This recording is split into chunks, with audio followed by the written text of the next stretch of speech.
everybody, Jenny with Betten the Farm. The day has finally come. Let's make some soap.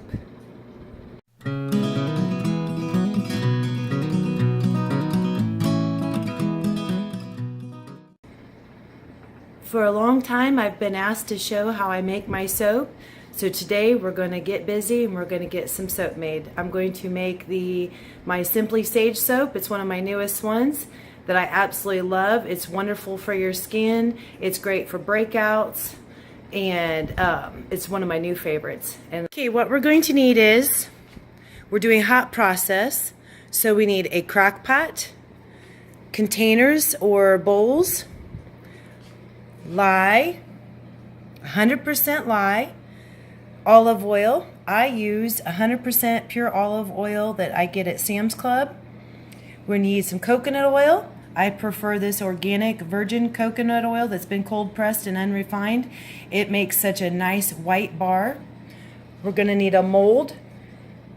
I've got my dried sage here, my essential oil sage, measuring cup, got my scales, an immersion blender. For safety, we need rubber gloves, eye protection. If you do not have a well-ventilated area, you also need a mask, spatula for scraping the edges and for putting the ingredients into the crock pot, a nice sturdy metal spoon, or you can use a wooden spoon if you prefer. And then I just have a regular spoon for spooning out my coconut oil and things like that. So that's what we need. Let's get started. All right, I've actually got two crock pots here. This is my actual one that I had used here in my kitchen, and I recently retired this shortly after Christmas, and they were having good sales. So I bought myself a new one and wanted to put this one for soap making, because I've been trying to make so much soap lately that one or two just weren't enough. So now I've got three. On this one here, it's got the warm, low, and high settings. I've noticed this one cooks on low, cooks very hot, and it actually burns the edges. So I start this one on warm, so it takes quite a bit longer, but I still have, it does a really good job cooking the soap. But today we're not going to use that one. I'm actually going to use this one here, and it just has low and high, but I found on the low setting it works completely wonderfully. All right, first I want to get my olive oil, and my recipe takes 22 ounces of olive oil. So I've got my pot here. I'm going to tear out. So that way, tearing out means you put your bowl or whatever you're going to use to put the product in, and you're going to tear it out, which makes it 0. So the scale basically does not know that this pan or pot or containers even here, okay? So we need 22 ounces. I bought this scale on Amazon. It's called Calibre, and I love it because it goes to a tenth, or 100th rather. Some scales just don't do that, postal scales and food scales. This one is really good, and I absolutely love it. I just got it. I'll link it on Amazon, or I'll put the Amazon link down below. So we need 22 ounces. I went over just a bit, so I'll pour a little bit out, which is very easy to do. Still a little bit much.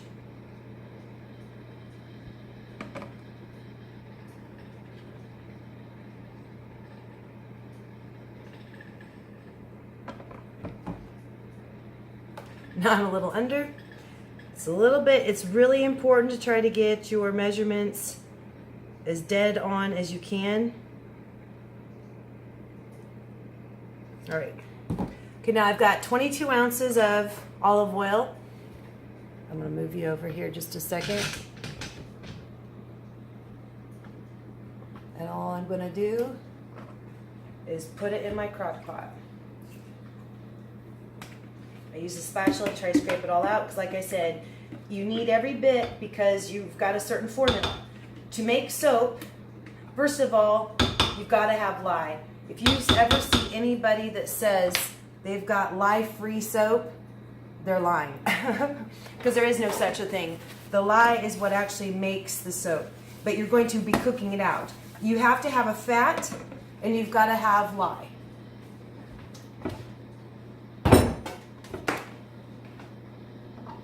That plugged in.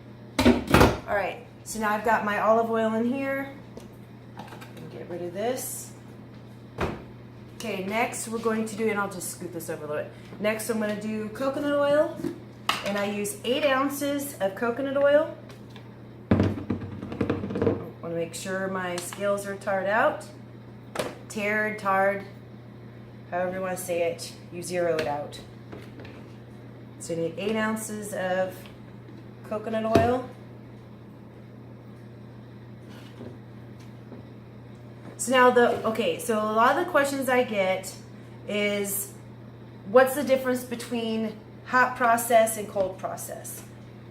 Everything you see I've done so far is exactly what you would do if you were doing cold process. Okay. I've got my 8 ounces of coconut oil. I'm going to wipe my spoon off here. Put that in the crock pot. So these spatulas are nice. I got it at the dollar store for $1, and it's really nice. The other one I had started to deteriorate a little bit from using with the lye and stuff, and that'll happen. Anyway, so the only difference between hot process and cold process. Hot process, I'm putting everything in a crock pot, and I'm going to be cooking out the lye. Which means as soon as this is done, it is ready and it's soap, okay? You have to let it set, of course, but it is soap. Cold process, you're going to do the exact same thing here, but when we get to the immersion blender, you're just going to blend it until a thick trace, and then pour it in your mold, and you're going to let it sit. It's going to sit, and it has to cure for like 6 to 8 weeks. I need mine a little bit faster than that, so I love the hot process. Plus, I like the look it gives me. So while this is sitting there, I need the coconut oil to melt. So I'm going to put the lid on. I'm going to put it on high to melt it. It's not going to hurt anything. So while that's melting, I'm going to get my lye water ready. So got to put the gloves on.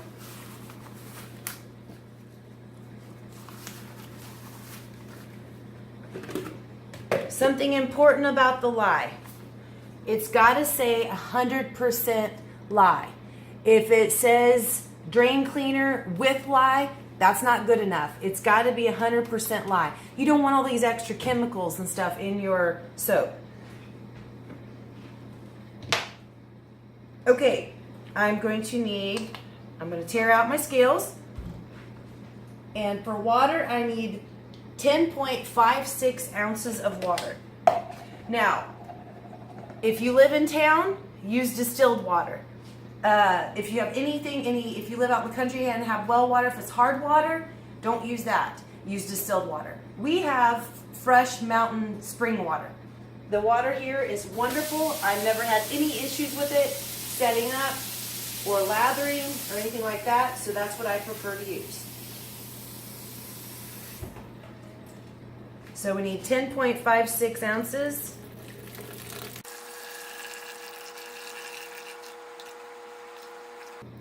All right, I've got my water ready now. Now I'm going to put my safety glasses on, and I need to measure my lye out. Okay, I got to tear it out again. So now in lye, I need 4.41 ounces of lye. This is where it's really important to have a nice ventilated area, wear a mask if you need to. You do not want to breathe this stuff in. It can burn your lungs, it can burn your throat. Now you'll notice, this is just little crystals. My water's cold. However, when I mix my lye with my water, that water's going to get hot. Okay, I got a little too much, so I'm going to pour some out.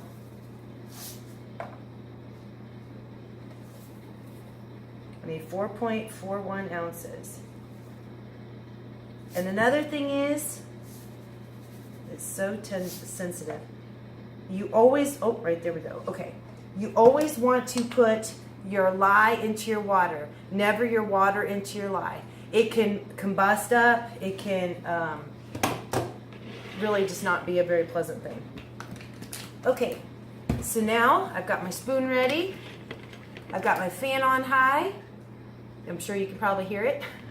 So now I'm going to mix the lye in very slowly. I start the water stirring around. Just putting the lye in very gently.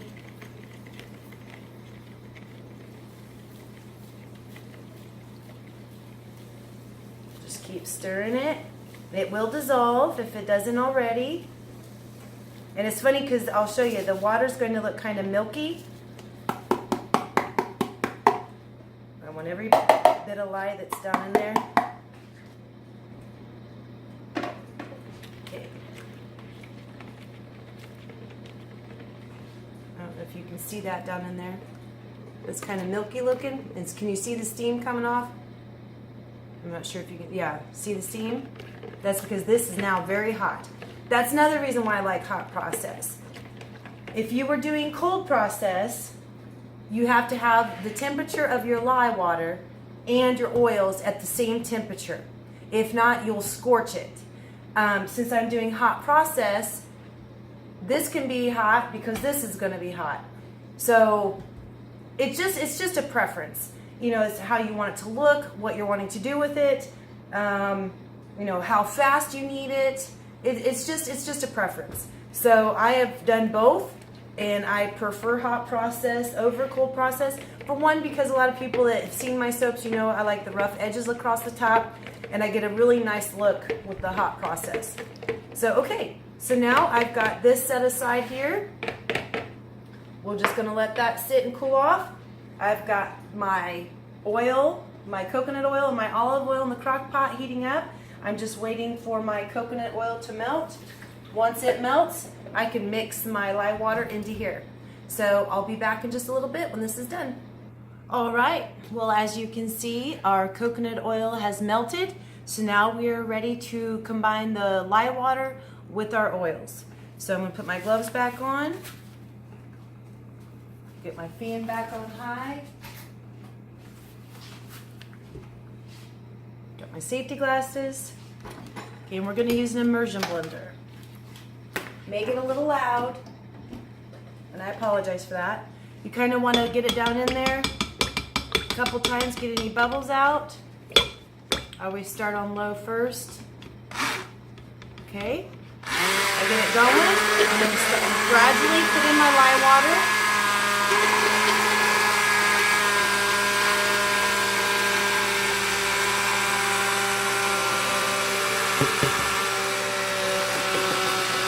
All that down in there. Now we're just going to mix it for just a couple minutes. Now what we're doing now is called sponification. This is the combining of our lye and our oils. Because when I first put it in, they were still kind of separated. But now you'll see that it'll start getting nice and milky. Now since we're doing hot process, we're only going to do it to a light trace. I'll show you what a trace is, but basically it's the consistency of pudding. Now if you do a thick trace, it's more like custard. It's really, you can really see defined lines in it. Now you would want to do a thick trace if you're going to do this in the cold process.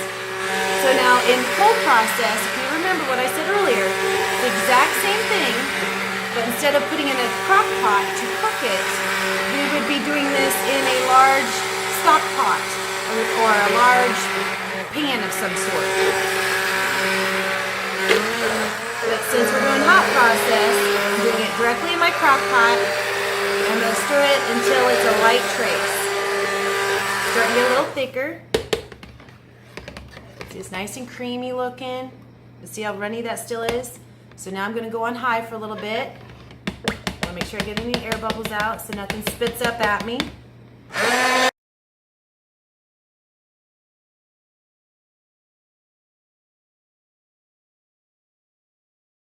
All right.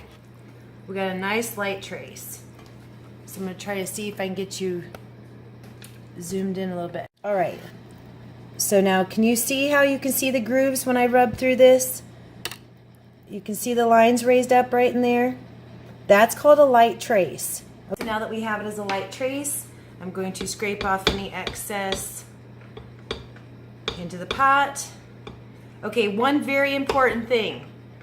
Anything you use to make soap, anything, if it touches lye, you do not want to use it for food. Even my scales, I do not use for food. Those are strictly for my soap making. This immersion blender is strictly for my soap making. I don't care if it's made of stainless steel or what it's made, or even glass. I never combine anything that I make with soap for food, because you just don't know what interactions or what leave behinds the lye can do. All right, so now we got that all done. Set this over the side. I'm going to kind of scrape off the edges a little bit.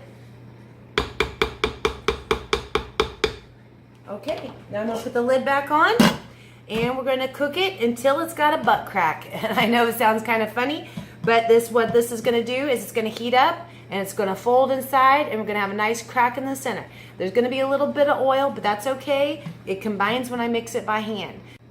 So now that we have this all ready, I'm going to plug it back in. I'm going to put it on low, and I will bring you back when we have our nice crack going on, all right? See you in a little bit. Okay, so we're back, and the soap has started to crack, and we've got the oil. So I'm going to show you what that looks like, and then we're going to get everything mixed together and put it in our mold. So now it's all ready.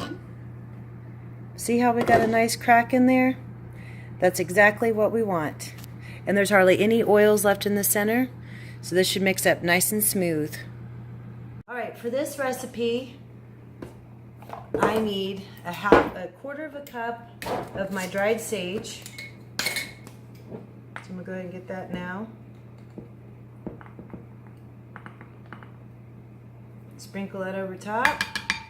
Now, if we were to go and not add anything to this, that's perfectly fine. That's just a simple soap. No essential oils, no herbs, no spices, no nothing like that. See how it's kind of like the consistency of mashed potatoes? Oh, I can smell that sage already. Okay, got that mixed in pretty good. And now I'm going to add 4 caps of my sage oil. This is by Plant Guru. It's 100% pure essential sage oil. A lot of my oils, you'll notice I use Now Foods. I absolutely love Now Foods. This one had really good ratings. Now the last time I did 4 caps, because it was the first time I'd ever done it, and I had quite a few people test it for me, and they said it could be just a smidge stronger. So this time I'm going to use 5. Always good to have paper towels around when you're using essential oils. All right, so now I got my essential oils down in there.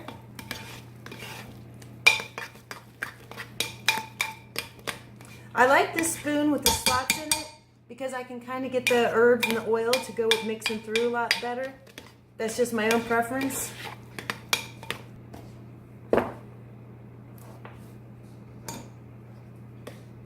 So now we're just going to go and put it in the mold.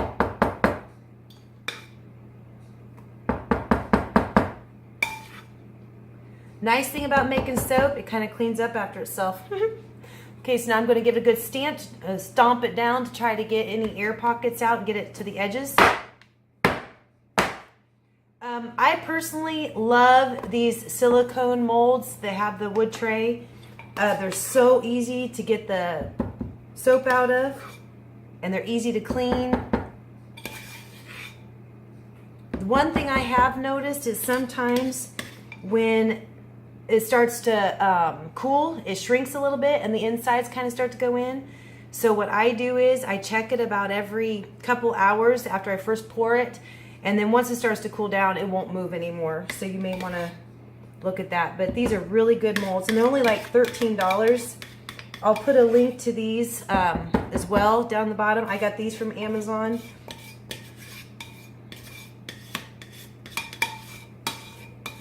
Try to scrape around the edges.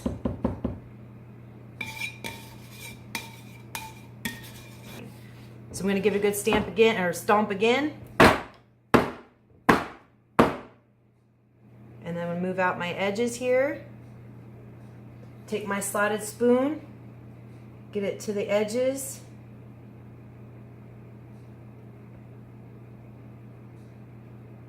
Just like that.